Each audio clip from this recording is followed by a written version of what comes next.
not to be like the world and not to be like the great majority of American Christians, but to be like Jesus Christ.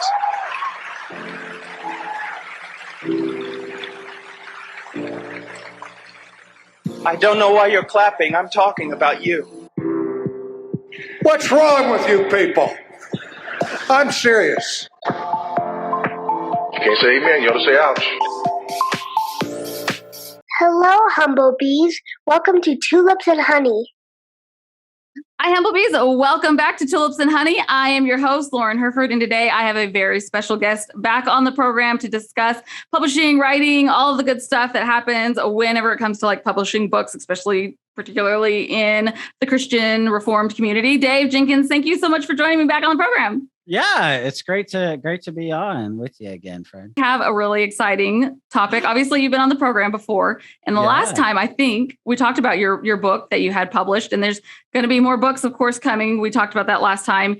But one thing that I don't think that we actually noted enough in the last episode is that besides the books, like writing is your thing. Like you're writing constantly in articles on all these different websites and of course on Servants of Grace. So your expertise, even though you're a podcaster and a really good podcaster, writing is actually what you spend a lot of your time doing. So I just wanted to make that point really quickly that while we're talking about this, that the one book that so far, because there's going to be a bunch more, is super helpful for us to learn from you and glean from you, but also you have experience in writing in different formats too, which is it's helpful to have these different various ways of doing these things. So I just wanted to point that out. Would you want to like mention a few of the different places that you've enjoyed getting to write to? Oh, sure. I feel like, okay, whatever. I just threw that in there. I'll brag about myself for a minute, I guess. Well, I mean, I'm making you. Yes, so, I know, yeah, I'm pulling your leg on it. So yes. The chain. Yeah. By the way, people don't know. What people don't really know is I really am actually pretty goofy. Like I'm like this super I know serious that. guy. Yes. It's funny because even in my Bible study, people will be like, "Wow, like I listen to your podcast and you're totally like a different guy." I'm like, well, actually, this is how I really am. I just try to be professional on the podcast and, but anyway. This is me trying to be professional. Yeah. This is me at my best. This is you and I being professional. Yeah. Yeah. So over the years, by God's grace and his kindness, I've been able to write at Bible Study Tools, crosswalk.com, Christianity.com. I don't write there anymore. But I do write for Modern Reformation and Reformation 21. Those are pretty much the two places outside of Christianity Servants of Grace that I write for. I've also written for the Gospel Project, the Ethics and Religious Liberty Commission, although I don't write there anymore. We won't talk about that. Some other places I don't even remember. Those are some of the places that I write for. Obviously, I've written the book that we've talked about. I think last time we actually talked about navigating difficult passages. Oh, we did. You're right. Sorry, my brain. It's okay. Everybody already is used to it. And I'll make sure that there are links to all those things that he just mentioned down in the descriptions below so you guys can find all those. And also, probably if you're on YouTube, there's a card somewhere above us right now linking to those previous episodes so that you can find the episodes that we discussed those other things because they're super important. There's still the problem of publishing. So if you've done all this work, you've somehow stomached, because just in case you guys were wondering, if you writing articles or blogs or anything, you're gonna have to stomach some pushback because there's gonna be people who don't leave nice comments. It helped me tremendously. Just as a aside, when I first started blogging, I had absolutely no idea what a podcast was, but I was blogging daily about all these different topics. And I started a series on creation science.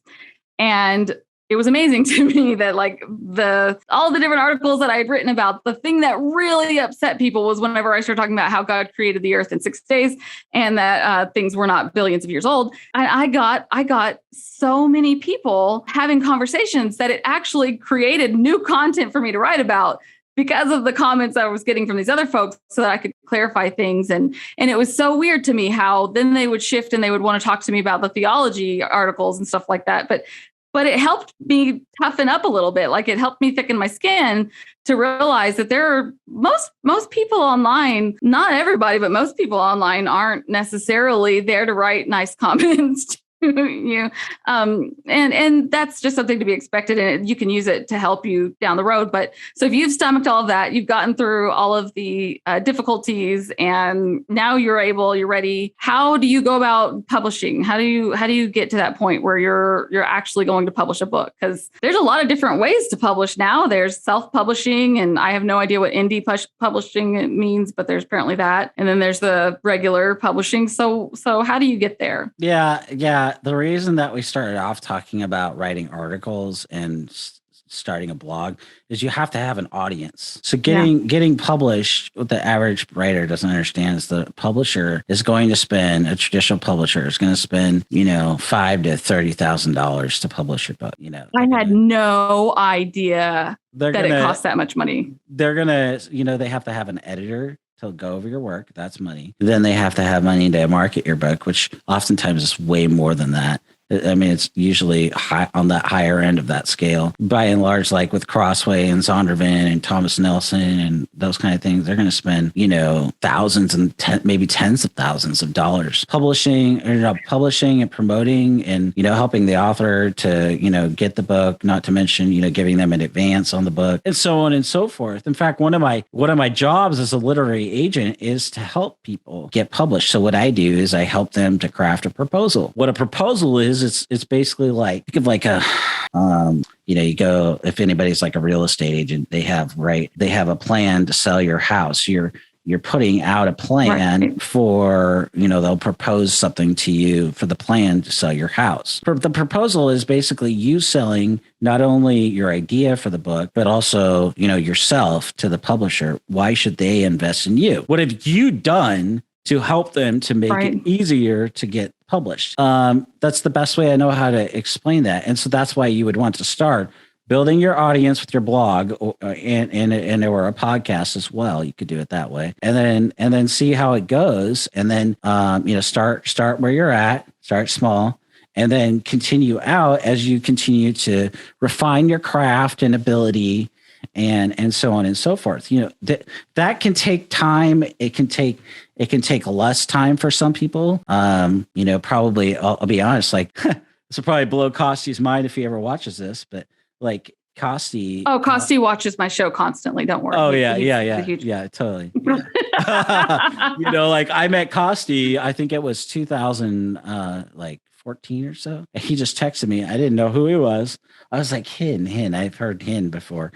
And then I start seeing him everywhere. Like he started appearing on Pulpit at Penn, and then he was at Christianity Today, and then he was, CNN. And I'm just like, by the time he got to before he got to Christianity Today, I realized, okay, this is like actually Benny Hinn's nephew. And then I was like, it didn't even, the thing is, it didn't even cross my mind. And I've told him this, like, it never crossed my mind that he was, Benny Hinn's nephew. Like when he messaged me, I just wanted to write. That's funny. He just wanted to write and have a solid place to write. Mm-hmm. And so like, he's still just another guy. Like he's super humble and everything. And I'm super grateful for his friendship and all those things. But that's just like, in terms of like his meteoric rise, like the average person isn't going to be like, okay, I'm going to write an article for Dave Jenkins. And then the next thing I'm going to do is I'm going to be on getting interviewed by Christianity Today. CNN, and then I'm going to hop from Christianity Today to CNN and so on and so forth and all these conferences. Like, it's just, that's not going to happen unless you have something like very unique and a very unique kind of testimony. So for the average person, which is all of us, it's just not, possible. So we're going to have to be faithful. We're going to have to build up an audience by God's grace with his help, focusing on the depth of our ministry, and God will expand the breadth of it. And even if you don't ever have a wide audience, so what? Are you being faithful there? Right. Are you being faithful to the word? Are you telling people about Jesus as much as you possibly can? Another option is self-publishing. Say the publisher said, no, I'll tell you a story. I have gotten rejected. The second book that is going to be published got rejected by every publisher out there. Crossway, Zondervan, Thomas Nelson, Moody. I mean, you name it, it got rejected. Free Grace Press picked it up. But I also rewrote most of the book before I sent it out to people. Because what it did was it was too heavy on the truth, and it didn't have enough grace. It didn't have enough grace. So it would have landed like a hammer on people, but it wouldn't help them to understand the issues that I raise the issues that I'm raising are already offensive enough. So I don't need to be the offense, is what I'm saying. And that's really an important thing. Like as you're writing, as you're ministering people, you want to care about the truth that you're saying, but you also want the presentation to land in a graceful way. The presentation of it, we don't do a good job of that. We just think, I'm going to say whatever I want to say. I'm going to hope that it hits like on the wall, but we have to care. I mean, we're not talking about a fear of man here. We're not saying like we're talking about, we're caring about the truth and how it's presented in an honoring way to God. And so that it's not only comes across as truthful, but it also, magnifies the grace of God, and not ourselves. And we need to do that with excellence, the Bible tells us, or to even excel all the more. There's always room to be even more gentle and yet truthful. We can be absolutely firm in our convictions. We also are supposed to be gentle with how we present it. And we're supposed to Reformed folks, we need to work on that. We're not the most gracious people, considering we believe in the doctrines of grace. And exactly. So, one of my side jobs, as I mentioned, is a literary agent. I help people with this. I help them to get organized. I am good at that. But the other thing is, no literary agent, if they tell you, oh, I promise I can get you published, they're lying. Nobody, no matter the size of your audience, no matter the size of your platform, like we would say Doreen, nobody can say to Doreen. Now they probably would say yes to Doreen because of the side of her podcast or whatever, Doreen Virtue, but and all those things, but nobody can promise somebody like even Doreen that her podcast, her book or whatever she would write, and she's not writing another book. So nobody hear that. But like nobody can promise somebody even like Doreen or Costi or whatever that they're going to get their book picked up. Like people like that, they get told no. Yeah. Now I quit after getting told no over and over and over again. I quit even writing pretty much publicly, except for Servants of Grace. I quit writing, proposals, and God took me through a season of contentment and learning. And don't quit. It's discouraging to be told no. Don't work so hard. It can be discouraging. What I had to learn, what I had to learn out of that. This is a shared lesson. A shared life experience that I had is I had to learn that the no wasn't a personal thing. I was taking deeply personal. It was actually God telling me he loved me enough at that time that I needed to grow and to realize that the no was actually a yes from him. Mm-hmm. And that applied to pastor. That applies to everything. Like it applied also to the no's, all the no's that I was getting at pastor position. And it took me a long time to get to this place and where I could be okay with the no's, to not take the rejection personally. Yeah. And it's okay that they say no. It's not a personal thing. Like maybe it has to do with the topic of your book. Like one publisher, I'm not going to tell their name, at a major publication said I had to be, well, this was for book 2. They said I had to be John Piper or Kevin DeYoung to write the book that you endorsed. Wow. And I was like, I endorsed that book because it's fantastic. So yeah. And so did, John Frame and Alyssa Childers and Joel Beakey and John MacArthur actually endorsed your first book. So no, Costi did. Costi did. Okay. Joel Beakey, and I wish John MacArthur would endorse the book. That would be cool. But and then as those are already great names. Yeah. And then as people. So I can help people with that. Some of the work in the proposal is finding good podcasts that you can go on, places that you can write. But this is why you're starting. We started this show talking about writing for your blog, then working your way to publication, then working your way to your magazine, then going to a book, because you've already done that work. Like you've started out small, You've gone to another publication. You build a relationship there. You've taken your time. You've been humble with the editor. By the way, that is so important that we should probably talk about. Be humble with the editor.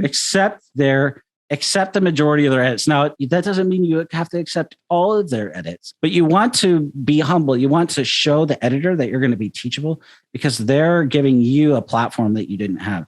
They're giving you an opportunity to reach an audience that you probably would never have if they decided not. And be okay with them saying, this doesn't work, but then come back and say, what will work? What kind of topics do you think I should write on? Or are you open to this other article idea? Just like be really careful with that. Because if you're like super pushy with an editor, they'll blacklist you. And then you'll not like, a lot of people get blacklisted. Like people don't hear back from the editor. You've been probably, you've probably been too harsh with them. Probably should go back and apologize, and it happens all the time. And a lot of people don't unfortunately know. And I talk to writers about this all the time. And it's like, just be humble, be teachable, really listen and try to understand. It's like, even for myself being an experienced writer and editor, I'll accept a majority of edits from an editor, but I'll point out, I think that should be changed. It's okay to point that out. Hey, I need to have this fixed. What do you think about that?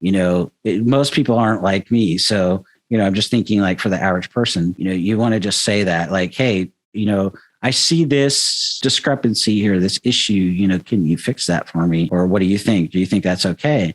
Just be super humble and you can tell them, you can tell them the truth, but you don't have to like push back. Like just be really careful about like pushing back on. Now, if they're saying, something, that's heretical, they change you to make something. Right. That's different. That's a different. We're talking about different. You don't want to even use that then. Yeah. You don't necessarily want to. And I think that maybe there's another part of that we can get into in a minute, and hopefully I won't forget, but I'd really like to talk about like contracts and stuff like that too, before we leave the publishing side. But there was, I was hoping to really quickly about the taking criticism and stuff, and when the editors are giving you advice and all of that stuff. I know that it can feel, like you said, it can feel really personal. And it's okay. We don't want to say, hey, pretend like you don't like, pretend like you're fine, pretend like you like that. It's okay if you don't like that. That's normal. Most people don't like to be told that what you've worked really hard on isn't perfect. So it's okay to be, personally disappointed. But what Dave is trying to explain is that even if it feels personal, it's not actually personal. So your feelings on it are natural and normal, and you're going to feel disappointed and stuff. But that doesn't mean you should give up. Sometimes these guys just have quotas. Like I've heard that some publishers have a quota for how many of each section of types of books they can even publish. They maybe have just filled that quota already, and they don't have room for your book yet. So keep trying, keep writing. And like you mentioned, go back and like you said, you rewrote it. It's a better book now. I personally was extremely edified by your book, by the first one as well. And this one that I was so honored to get to endorse. That I mean, I don't know what the first one was about, but you improved it. You took what was a negative situation and you made your writing better with it. That's sort of the purpose of editors. They're gonna help make you better.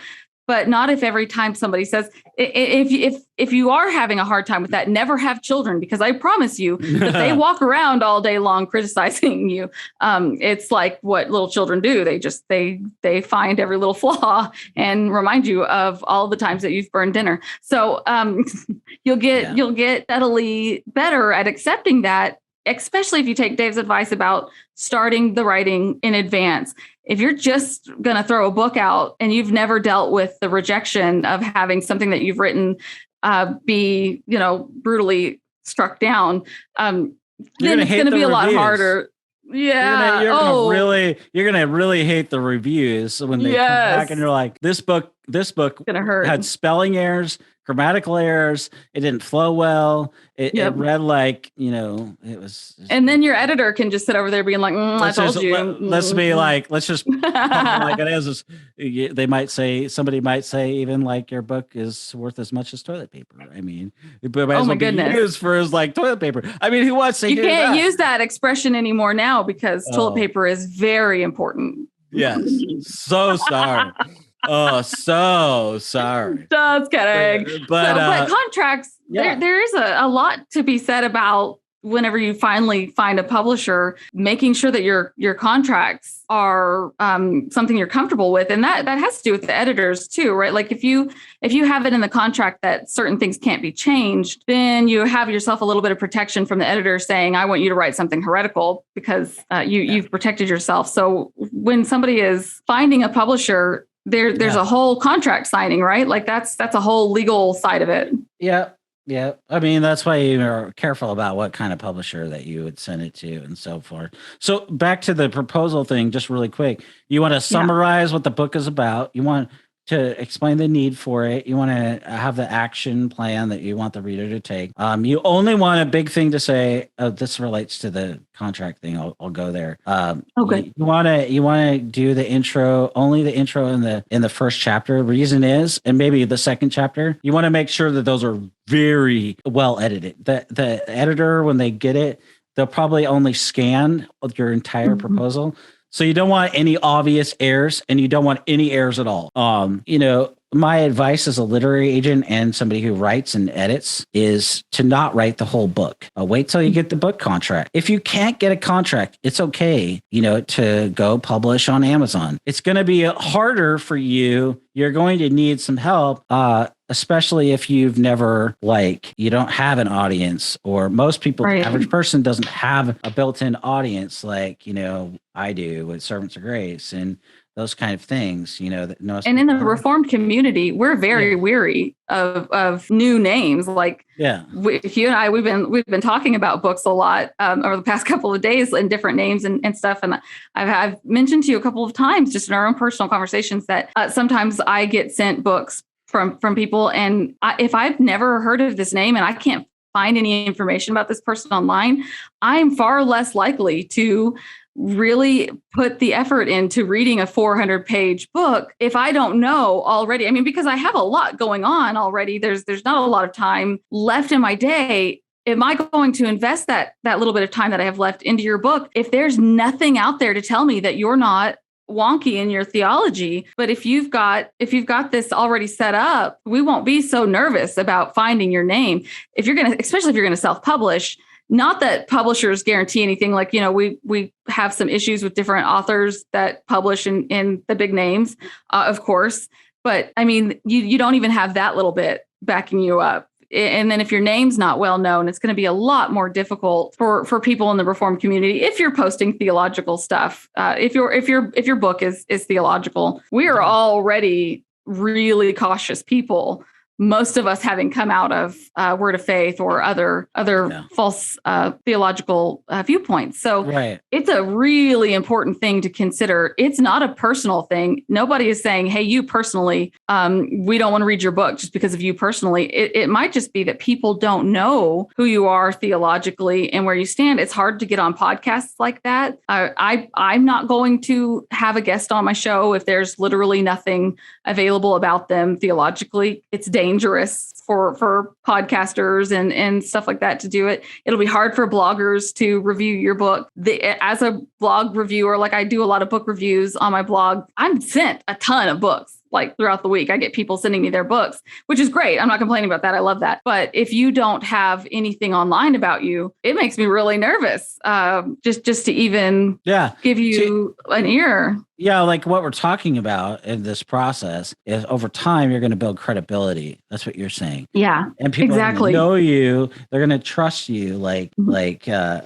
Funny enough, I asked Costi one time. I don't know if I'm supposed to share this, but I won't do it anyway. I asked Costi. It was a personal thing. I had a question for him, so I don't think he'd mind. But I asked him. I said, "Why don't people push back so much on my stuff?" Not that I'm asking for people to push back on my stuff, but I talk about all sorts of things, and I hardly get any pushback. I just had an episode on with Michelle Leslie, and on the women pastors, no pushback. I'm like, okay, so I guess I just have either a well-educated audience, or they just want the truth, and they know that they're going to get the truth anyway. That's what Costi said. And so know your audience, know who you're trying to reach, and then help them to grow. And I think you'll attract people to that as well as you go go along. And the reason that you don't want to write the whole book all at once is the publisher might say, oh, I want this to go in a different direction.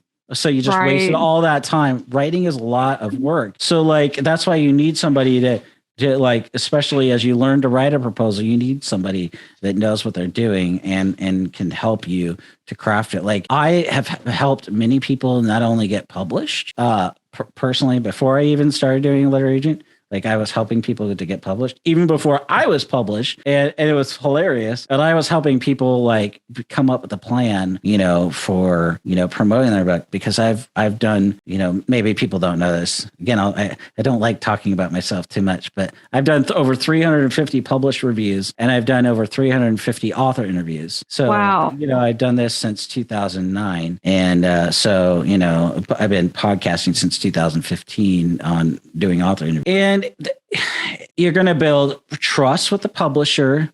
You're going to build trust with the audience, the people that are in the Reformed community. You're going to get to know what the other thing is you write and you talk and those things. You're going to get to know what the issues are, and you're going to get to know them really well. You're going to be able to speak to those issues. I think probably the biggest thing for a writer, though, outside of those things, is really making sure that you're getting plugged into a local church. Because as your audience, this is where I'll go with this. As your audience does grow, you're going to need to be even more grounded, because the more your influence grows, the more dangers there are. A lot of dangers to pride and a lack of humility. So you want to make sure that you're especially even more cautious and more grounded. And, I really appreciate what you said about being discerning, but there's even a caution there that I would say, you can be overly cautious in a way where, you're not really being discerning. You're just kind of like afraid. And that's not good either. And I'm not saying like you specifically, but like people are that way. And it's just something that you have to work through. Now, for me, myself, I can err towards the overcautious, because I do want to be cautious about the things that I speak about. But I want to, again, to what I do put out to be, I could be, even a little bit afraid to address a specific subject because either I haven't thought about it or whatever, or I don't like how the conversation is going. And so I just know that I should probably stay away from that for now. And maybe I'm not the right person to say it. And you got to really, in this kind of thing, when you're writing, you're speaking, or you're podcasting, you really got to know, like, am I the right person? Do I have the education? Do I have the knowledge? Have I spent time studying about it? You don't have to have a degree to speak to theological issues. I'm not saying that. It helps to have some theological training. You don't have to have it. That's not what I'm saying. But really get yourself grounded in a local church, serving there, ministering to people. That'll really help with a lot of the issues, and be open there to, especially if you're starting out, to getting lots of feedback as you're ministering to people and interacting. That for me was really good. I did it, a little later. I was doing it the whole time, a lot of it, but more intentional when I took a break. It was so good for me to realize, hey, I have thousands of people who listen to my podcasts and thousands of people who read my articles, every article that I post. Like one article at Bible Study Tools, they told me one time got read over 50,000 times. It's just like, wow, unbelievable. And our magazine's read, tens of thousands of times. Those are things like we can be, the posture of our heart really matters. That's what I'm saying. Yeah. Like, we can take that in and we can be thankful for it. And then we lift up that thankfulness and give thanks to God. Right. Same kind of idea even works with like somebody who compliments you. We're so quick to, even many people are, well, praise the Lord, okay, that's great that you praise the Lord, but you just ignore the person who gave you the encouragement. Right. Thank you for, the encouragement. Thank you. Yes. And then I'm going to say, praise the Lord, then praise the Lord, or yes. thank the Lord, I'm so thankful. There's a balance there. Yeah. I'm so thankful that you said that. And now I'm going to go praise the Lord. I'm going to give that. Yeah, definitely. We don't want to steal any glory from God. That should terrify anybody who thinks that any success that they have is something that they can glory in, because God is the only one worthy of glory and praise. But it doesn't mean that you have to ignore the things that we are. You just read a scripture just not long ago about being thankful and thanking God for everything. And that is something that we should be doing, especially if you have any sort of ministry, whether it's online or physically. If you're able to edify the body of Christ, you should be thankful that you have that opportunity, because it's not something to be glorying in. Honestly, if you have 50,000 people reading an article, that means that you have that much more so of a responsibility to make sure that you aren't teaching something falsely. Like, that's a huge responsibility. It weighs heavy on the shoulders of the people who are writing these books or articles, things that are being read. That I'm sure, I doubt I even have to ask you, probably made you say, I'm going to be held responsible for all of these words, rather than being like, woohoo, look at all these numbers. For those that are really, believers, we know where we're going to be held responsible for these kind of teachings. Yeah. I'm sure it was heavy on you. Yeah. Yeah. Like in my 20s, just to give to be transparent, with like early 20s, and the Holy Spirit convicted me of this in my mid 20s.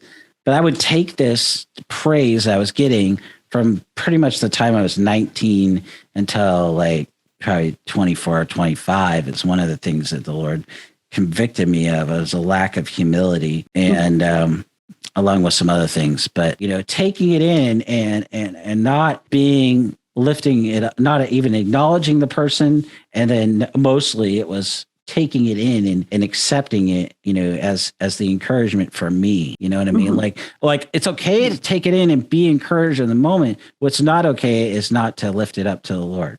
And that's where I got convicted, is where I was taking it in and taking it as my own, as it was meant for me. It wasn't meant for me. Like, God did it God did whatever he did through me to be helpful to other people. And who am I to take credit for it? I don't deserve credit. Right.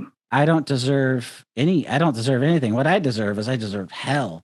We deserve hell. I don't deserve to be an instrument of his word, to preach or to write or speak. And just remembering, that's why even I have this 3 things that I tell people, you want to pray for me, pray for this.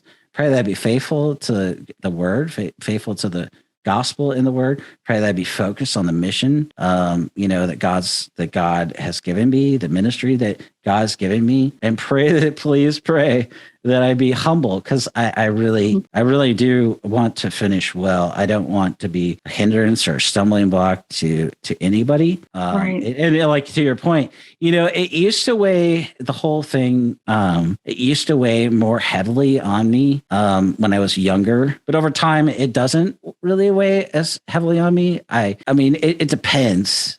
Sometimes I do feel overwhelmed, but I think it's just like realizing, hey, one thing at a time, next thing, next thing after that, next thing, and the next thing, and the next thing. And I have to remind myself of that, like, all the time. Like, for example, today, we had a friend stay the night, and the night, before we recorded this, they were here until like 10 in the morning. And then, I had to do some errands, some other things. And then, we're recording in an hour. And so, like, I have other things don't feel bad about this. Like, I have other things to do after this too. And it just goes on and on. But like, the thing is right now, like, my thing is, I'm here, this opportunity is before us, and it's just one thing at a time. And then when I'm done with this, it'll be, the next thing and whatever after that. And it's just approaching it. Every opportunity is like one of my mentors used to say. He said that, ministry is a privilege, not a right. It's a privilege. Writing articles, writing books, writing podcasting, doing all these things, it's all a privilege. So if you get rejected, so what? It's not personal. It's not. It has to do with the publishers, like you said, the publisher's priority, the publication or the publisher's priorities, and their values and their doctrine and a whole number of things. And are you the right person to write it? So don't take anything personally in the writing. I always tell people I can't guarantee that I'll get you published, because I think that's fair. But I can, however, help you to get it so that when it gets to an editor, it's going to look good. So you're more likely, they're not likely to reject you because your writing is crappy or not up to snuff. So, I can help you with that. Now we have to trust the Lord and his providence. That's a big thing that we have to talk about. And that applies to, everything, because God is right. He's sovereign over everything, over every nook and every cranny, over every part of our lives. Yeah. Yeah. But I know you also want to talk about like book reviewing and yes. podcasts. Yeah. If you're already not humbled, then book reviews will probably get you there. And I did want to just mention that it's probably it's actually just the grace of God in our lives that most of us are not, like the mass majority of us are not going to have that meteoric rise that you talked about earlier, where if you're just thrown into really just the public eye, like Costi Hinn, that happened to Costi Hinn. And he is a very humble man, even though he has all of these opportunities. And you can hear it in his preaching. You can read it in his books. He's a very humble man. It's God's mercy on us that we don't all have that, because a lot of us would struggle with that. And it's been like you mentioned, since I got saved, my number one prayer each day, please God, I would rather anything other than falling back into the ego and the pride that I had before I got saved. Please don't, please convict me if I start to slip into that. And so we can all be very thankful, like you said, be thankful that you don't get put in those situations, and be thankful also for those no's, those all the time that you're getting rejected is an opportunity for you to be sanctified in each of these situations. And that'll help whenever you finally do get published and you have book reviews. So tell us, how important are book reviews for the author, and how should authors handle poorly taken book reviews? Yeah, I think it's okay to ask questions. Like if it's like they're blatantly like misrepresenting you, I think it's okay to ask them a question. I think that if you're reviewing a book and you have a serious question about what an author means, now if it's different if the author's clear, like they're rejecting biblical orthodoxy, that's different conversation. Right. Like it's okay to note that. But I think if you don't understand what the author is saying, I think it's good to go to the author and talk to them. I think it's good to have those kind of conversations, no matter even if you do have a substantive disagreement. And the other thing is, if there is substantive disagreement in the review, you have to note that, and you need to be careful to engage the actual arguments without being personal. Like I had a review that I did of Roger Olson's book that was a companion volume to, I think, What is Calvinism? Michael Horton wrote the For Calvinism book, and Roger Olson wrote Against Calvinism. Well, Roger Olson argued that God was a moral monster. The Calvinist God was a moral monster. And I'm like, well, that's not biblical. But I sent the review that I wrote, ended up being about 10 pages, to a few friends. And they're like, this is good. You need to take out any personal, like, whatever, and just focus on the substance. And the idea here is, when you're doing a substantive review where you're interacting with the author, make sure you're interacting with the author. It's not personal. You're interacting with their ideas that they're presenting. Like there's a difference. Like, you disagree with somebody over baptism. Okay. You can know, like we have a review going up where I guess the guy wrote tomorrow that this won't publish till later, but so, this guy has this review on servants of grace, and he notes that this author talks about infant baptism. Well, infant baptism, is a totally different subject. He's a Baptist, the author of this review. But the author of the book that he's reviewing is a Presbyterian, so he writes about. So he just notes that as a side comment, to Baptists, that hey. But he does it. He's also saying that the author of this review is saying, that he does it in a charitable way. So those are the kind of things that are okay to note. And if he doesn't note it in a charitable way, it's okay to note that. Like we're talking about a secondary doctrine, it doesn't get us saved. So, like on a secondary or third note, it's okay to know, like, hey, I disagree with this, agree to disagree. But like, for example, if it's a gospel issue, like this guy, Roger Olson, he's saying that the Calvinist God is a moral monster. Well, of course, somebody's got to write a response to that, because that's just a misunderstanding. Like, but if somebody, like, say, is saying, okay, well, the wrath of God is pointless. It's, like cosmic child abuse. Okay. Yeah. That's a gospel issue. Somebody says, we're justified some other way other than Christ. Okay. Yeah. guess what? We're adopted some other way or whatever. If it comes to a salvation issue or a gospel issue, our understanding and answer to the question, what is the gospel? Then that's a whole different response than somebody who it has like issues with infant baptism or a believer's baptism, or even the timing of the Lord's return. Like, it's important in your review to deal with what the person is saying, but don't make it personal. But also, I need to come back and say something, even with podcasts and articles and books. And this is one thing that really gets me going here. So the thing is you can only say so much in a podcast. You can only say so much in an article. Like most articles, they want 1,000 words or less. So in 1,000 words, even like I used to write for our church's newsletter in Idaho when I was there. I did a lot of different things, but I used to write 350 word reviews. You cannot say much at 350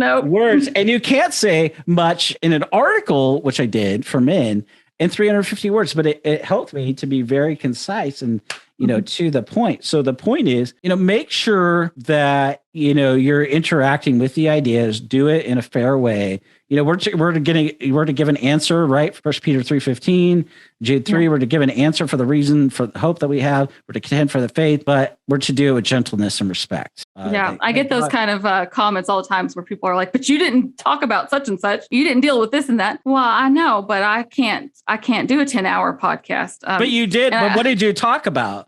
Did they respond to what you said? No. And that's it is really frustrating because my constant plea is I just want an intelligent argument back. Like I want to have that discussion. I enjoy that. I love to hear rebuttals and having those kind of conversations, but not an ad hominem attack like you're talking about the personal stuff, or like anytime I deal with evolution, I always make sure to add at the end, we haven't dealt with every single topic. So please don't tell me in the comment sections, but tree rings, because we're not talking about tree rings in this topic. Like we're talking about this specific section of it. And no matter how many times I say that, I'll still get the comments in sections. Yeah, but tree rings prove. I understand that you want to have that conversation, but that's not this conversation. So it's not actually helpful. I would like to hear what you think about this topic because it's helpful and it improves everybody else's ability to learn about these things. If we can have those conversations, it is actually frustrating and difficult to respond graciously whenever that happens.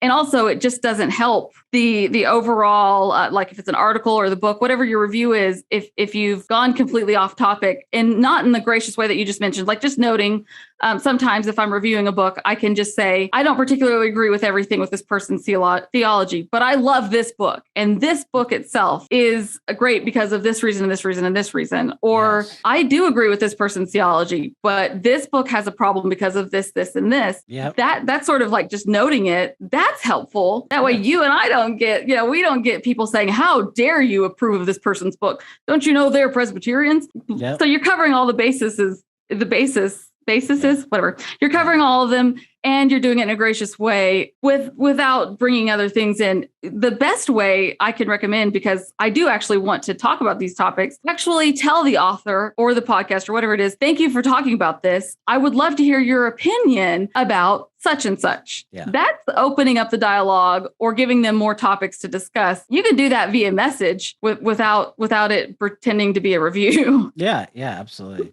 I think you wanted to know about my current projects or future ones. I do want to know about your current projects. Before we let you guys all go, Dave, I would love to hear about your current projects. Yeah. Well, I have a biblical worldview proposal that we talked about and waiting on a book contract, which means, who knows how long that's going to take. It can take a little while. And so I've been working on that. I have another book I think I haven't talked about here. Basically, the idea of it's for men on biblical eldership and for every man, for to help men become men of God in private, in the home, in the church, and in public. I'm not going to be able to hit on everything, but I'm going to send that to a publisher or publishers at the beginning of the year. Other things that I want to write on. Okay. You ready? I know you want to know this. You're probably gonna be like, write them all now. Okay. Now, do it now. I know. Right now. I know. Are you ready? I'm ready. All right. So biblical discernment, assurance, perseverance. Why should we trust the Gospels? Why should we trust the Old Testament? Why should we trust the epistles? Write a book describing what theology is, how to engage it, why theology is for all of life. We talked about navigating difficult Bible passages. There hasn't been a book written on that in a long time. Another one is on Christian conscience and Christian liberty, and maybe something about theological triage. One that's really been on my mind a lot is union with Christ and spiritual warfare. I also want to write something on the justice of God and the love of God and the wrath of God. So. Oh, I like that. I'm glad to hear too that you're gonna deal with assurance, because that's always a constant issue for folks in the church. Is those are all fantastic. You're right. I do want you to just hurry up and write them all. I know, but you can't hurry up and write them all if I'm going to keep you talking consistently. All right. Hopefully, Humblebees, that was as edifying for you as it was for me, Dave. I am always so thankful for you joining me on the program. I am very, very thankful that you took the time to explain these things. Hopefully, this will be encouraging for anyone who is an aspiring writer out there, or folks that are struggling through, because it is a bit of a struggle. It's supposed to be a bit of a struggle. If it was easy, then anyone would do it. So that's why it's a problem. Now, if you guys are listening to this, I'm not sure exactly when this is going to post, but there are some changes in when we're going to be doing the live event. It's most likely the live events by this point will be happening on Thursdays, but we do have usually, hopefully every week, a mega live list. So make sure that you are subscribed to my YouTube page so that you don't miss any of our live events. If you're listening to this, if you are a part of the Tulips and Honey Hub and you have subscribed to a podcast, then there are usually other shows happening in the middle of the week. So you might hear some other wonderful podcasters, but my show will be Mondays. So if you're looking for Tulips and Honey and me, I'm there on Monday. Wow, my shirt just disappeared. Did you see that? That was weird. I thought it glowed. It did a little bit there. I'm going to keep my hands down. Sorry. At least we'll have some bloopers. Sorry. But anyways, if you're listening via podcast, I have been told that it is really helpful for you to click buttons like subscribe and all that, like reviews and whatnot. It's supposed to be something that's helpful. So maybe you can do that. That would be great. If you're on YouTube, then click the like button and stuff, or the little bell. I have no idea. Click all the buttons and do all the things. And I'll see you guys all next week. I love you, wonderful Humblebees. Bye. Thanks for listening, Humblebees. This is Tulips and Honey. Over now. I think that diamond still needs a little more polish. Yeah.